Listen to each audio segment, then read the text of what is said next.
So in football, there is no kicking? There's a little kicking. Welcome to MsMojo, and today we're counting down our picks for the best sketches dealing with historical scenes, figures, and/or a time before SNL started. Excuse me, your lordship, would you care for one of Lord Salisbury's steaks? Oh, yes, I would. Number 10, Salem Witch Trials. Sending viewers to colonial America, this Saturday Night Live scene takes on the fear of witchcraft. Who speaks for thee? I do, Your Honor. Larry Grosvenor, Salem Public Defender's Office. Your Honor, canst I have 5 minutes with my client? A defendant is accused of several crimes that include practicing the dark arts. With the help of Martin Short's lawyer, Larry Grosvenor, this sketch is even funnier than it originally sounds. Consorting with the devil, copulating with demons, and using the blood of Christian children in a pagan ritual. See, that's gonna be a problem. You see, let me level with you. Ed, it's Ed. This court is very tough on witches. There's also Jim Belushi's prosecutor who doesn't hold back in the best way possible. Witch! Short's manic acting here creates an underrated character in his catalog. Any fans of stories about the Salem witch trials will appreciate the period jokes here. Finding the funny in a scary situation, SNL transports you to Massachusetts for some dark humor. Il acerato spirito del mesto genitore.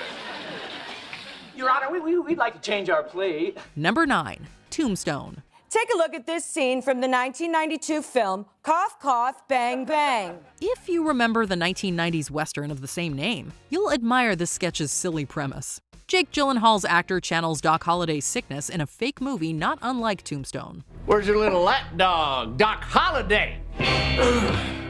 Well, I do declare, I'd rather be a lapdog than a yellow-bellied chicken. Trying to hide his illness, the cowboy is so outrageously sick that you have to laugh. Gyllenhaal really gets into the role as he coughs and stumbles around with pure dedication. Word is you're the fastest gun this side of the Mississippi. Instead of showing Holliday as a heroic gunslinger, this sketch turns him into a comically ill man who's grossing everyone out. Come on, man! At least cover your mouth! The host gets big laughs as he reaches for some mixed nuts or tries to duel his enemies. 1, 2... This is far from a mythic depiction of the historical figure, giving him and the Wild West a comic edge. Number 8, Colonel Angus Comes Home. In one of Christopher Walken's most surprising roles, he plays a special Civil War colonel. Annabelle. I fear my visit is an inconvenience. Nonsense, Colonel Angus. We're always happy to see your shining face. This sketch would be pretty tame without the character's name and title. It allows SNL to get away with some memorable innuendos, letting the cast members say funny things as 19th century people. Colonel Angus, the pleasure is all mine.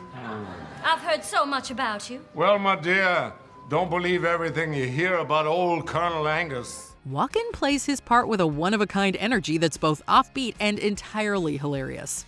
Every other performer does their best to play it straight, never letting on to what they're actually saying. Colonel Angus, I hear rumors. The incident at Big Beaver.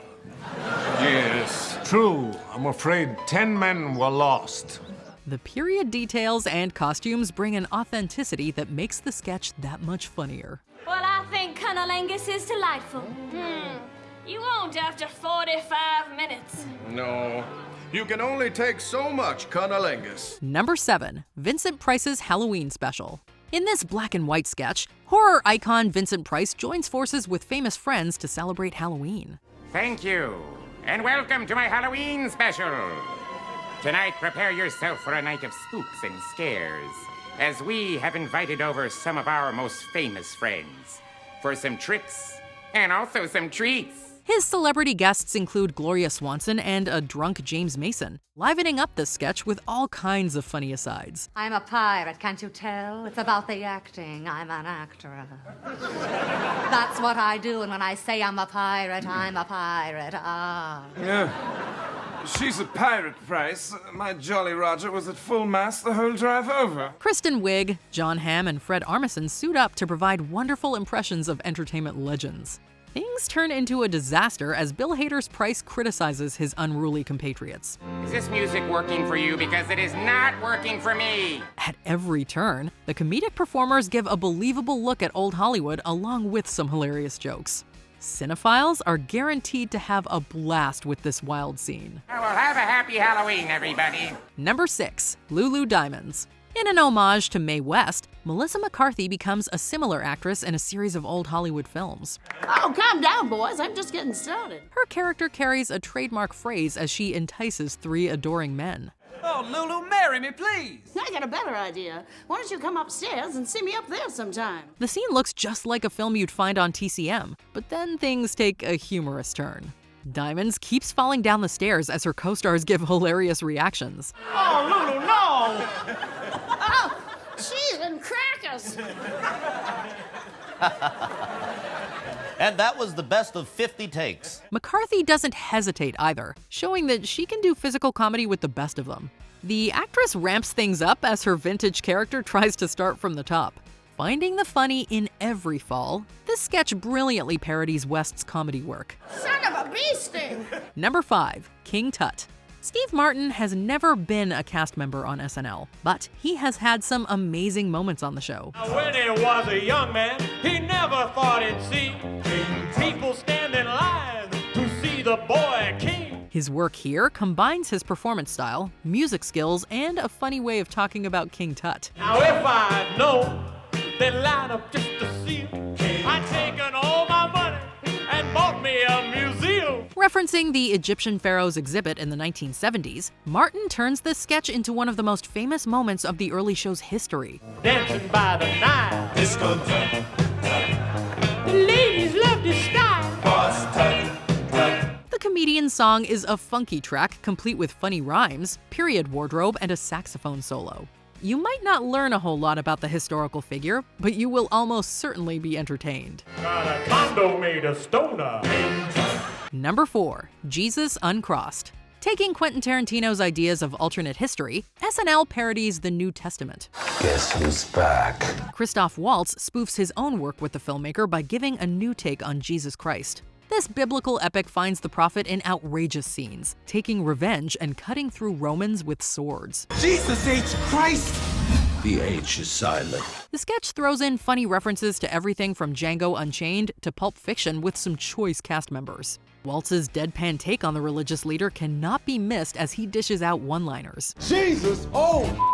Chill, man. Chill. When you get to heaven, say hi to my dad. While the sketch might take a few liberties with Christian gospels, it's also a highly entertaining parody of Tarantino's career. No more Mr. Nice Jesus. Number 3. Roe v. Wade Cold Open. Released in the spring of 2022, Supreme Court Justice Samuel Alito's leaked opinion about Roe v. Wade referenced some antiquated sources. SNL finds a way to goof on Alito by putting a sketch in the Middle Ages. Whatever is the matter? Ye looketh lost in thought. Oh, it's nothing. It's just, while I was cleaning the hole on the side of the castle where we poop, and then it falls through the sky into a moat full of human feces, I started to think about abortion. Host Benedict Cumberbatch gives this Old English setting some authenticity, venturing back to a time when people had a backward understanding of women and health. We should make a law that would stand the test of time, so that hundreds and hundreds of years from now, they'll look back and say, no need to update this one at all. They nailed it back in 1235. It's commendable that the show even decided to spoof the topic at all. Cumberbatch and his co-stars dive into the ridiculous premise, playing confident and dumb with confidence. Shouldn't women have the right to choose, since having a baby means like a 50% chance of dying? Yes, but that's why we're also offering maternity leave. When you're done with 20 years of continuous maternity, you can leave. The scene finds a way to take you back to the 1200s, make you laugh, and tell you an important message. We've always got the choice to keep fighting! Wow. That's really inspiring. And after hearing your perspective, I suddenly realize you're a witch, and we're going to set you on fire. All right, wouldn't be the first time. Number 2. Lord and Lady Douchebag. In a party filled with wigs and gowns, some distinguished guests show up with some interesting names. What a marvelous entertainment, Salisbury. And these chopped steaks are delicious, especially with this exquisite mushroom sauce. Well, thank you. Coming from you, Worcestershire, that certainly is a compliment. Most of these are tied to various inventions and innovations. The sketch then features a funny twist as one couple enters with an unfortunate surname. Lord and Lady Douchebag. This prompts some hilarious lines at their expense, with characters using the term in such a way that it starts to sound more derogatory. I haven't seen you in the House of Lords and Ages. Don't tell me, for the first time in memory, we're going to have a parliament without a douchebag. My dear Sandwich, Parliament has always had its share of douchebags and always will. Spoken like a true douchebag. It's enjoyable to imagine all of these costumes and pageantry for a simple joke. From the early seasons of SNL, this scene still stands out for its clever writing and attention to detail. Tell me, did Lady Douchebag help you in the project? Help! Why, she was the inspiration. Before we unveil our top pick, here are some honorable mentions. History of Punk. Fred Armisen's rocker has a funny fascination with Margaret Thatcher. What are your feelings on Miss Thatcher? I like her. A really sweet face, willing to make the hard choices. I respect that. The Age of Discovery. Bad Bunny becomes king in this hilarious retelling of Spanish explorers. ¿Cuál era su plan con esto? ¿Venir al palacio, encender una caca y después qué? ¿Te hacemos un duque o algo? New Mayan calendar. The show spoofs the misunderstanding that surrounds the mysterious calendar. Man, you just ran out of space and stopped, didn't you? No, that is not the case. That's a lie. Okay, yes, you got us. We ran out of space. It's not our fault. This guy didn't carve a big enough circle. Before we continue, be sure to subscribe to our channel and ring the bell to get notified about our latest videos. You have the option to be notified for occasional videos or all of them. If you're on your phone, make sure you go into your settings and switch on notifications. Number 1. Washington's Dream. When Nate Bargatze suits up as George Washington, he plays the first American president as an innovative and surprisingly funny character. We fight for a country of our own, a new nation, where we choose our own laws. Here, here. Said, sir. Choose our own leaders. Yes, sir.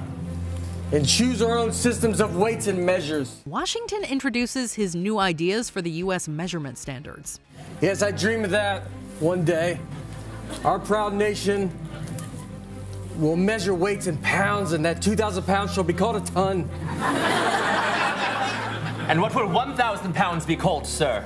Nothing. Anyone who's ever wondered about yards, quarts, or inches will see the humor in this sketch. The scene finds funny ways to engage with America's unique way of measuring things. This nod to the earliest years of the United States also asks many hard questions, such as why certain sports use meters or yards. I must confess, it feels a little complicated, sir. Why not use meters and kilometers? We will, soldier. But only in certain unpopular sports like track and swimming. Bargatze sells each line with his dry delivery, turning this into what could easily be a modern SNL classic. In short, a land of liberty, where all men are free. Which era of SNL is your favorite? Let us know in the comments below. Where did you get the name Johnny Canal? Is that your real name? No, sir, it's not. Do you agree with our picks? Check out this other recent clip from MsMojo. And be sure to subscribe and ring the bell to be notified about our latest videos.